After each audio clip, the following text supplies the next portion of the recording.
নমস্কার বন্ধুরা, আপনাদেরকে দেবলোক রহস্য কথায় অনেক অনেক শুভেচ্ছা ও অভিনন্দন জানাই।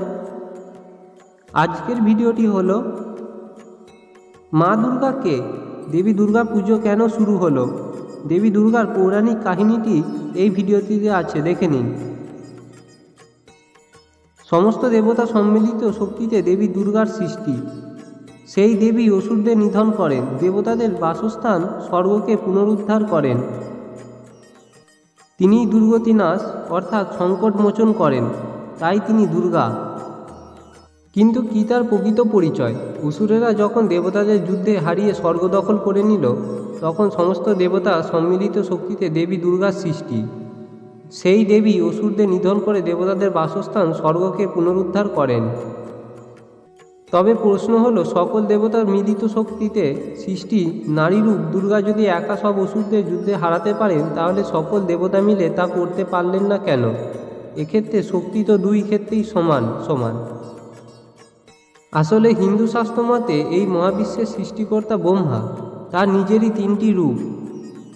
ব্রহ্মা অর্থাৎ সৃষ্টিকর্তা, বিষ্ণু অর্থাৎ পালনকর্তা, মহেশ্বর বা শিব অর্থাৎ ধ্বংসকর্তা।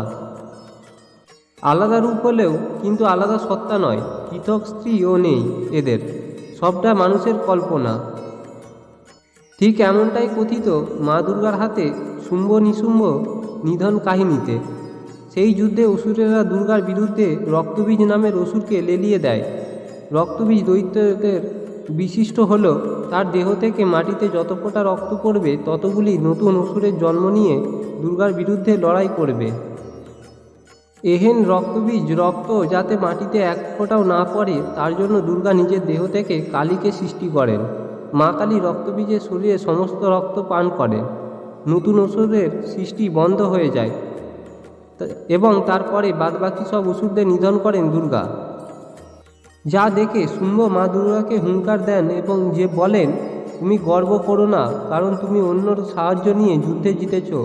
উত্তরে দুর্গা বলেন, একা আমি এই জগতে বিরাজিত, আমি ছাড়া দ্বিতীয় কে আছে? ওরে দুষ্ট, এইসব দেবদেবী আমারই বিভূতি, দেখ এরা আমার দেহে বিলীন হয়ে যাচ্ছে।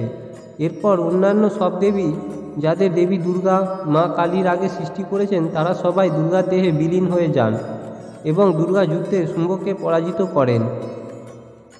প্রশ্ন হচ্ছে, দুর্গা কেন বলেছেন এই জগতে একা আমি বিরাজিত? আসলে দুর্গা মানেই তো শিব বা মহেশ, আবার মহেশ মানেই পরম ব্রহ্ম। শ্রীকৃষ্ণ এই কথা বলেছেন গীতার 7ম অধ্যায়, যার মূল কথা, এই জগতে সব কিছুই আমি হতে উৎপত্তি, জগতে এমন কিছুই নেই যাতে আমি নেই। কৃষ্ণ আবার এমন কথা বলেছেন কেন? কারণ তিনি বিষ্ণু পূর্ণ অবতার, অর্থাৎ কৃষ্ণ মানেই বিষ্ণু, যে বিষ্ণু আবার সেই পরম ব্রহ্ম। আর ব্রহ্মা যেহেতু সৃষ্টিকর্তা, চারদিক সর্বদা নজরে রাখতে হয় তাকে, তাই ব্রহ্মার কাঁধের উপর চারদিকে ঘোরানো থাকে 4টে মাথা, এবং তার সঙ্গে মিলিয়ে ব্রহ্মার নারী শক্তি সরস্বতী হলেন জ্ঞানের দেবী।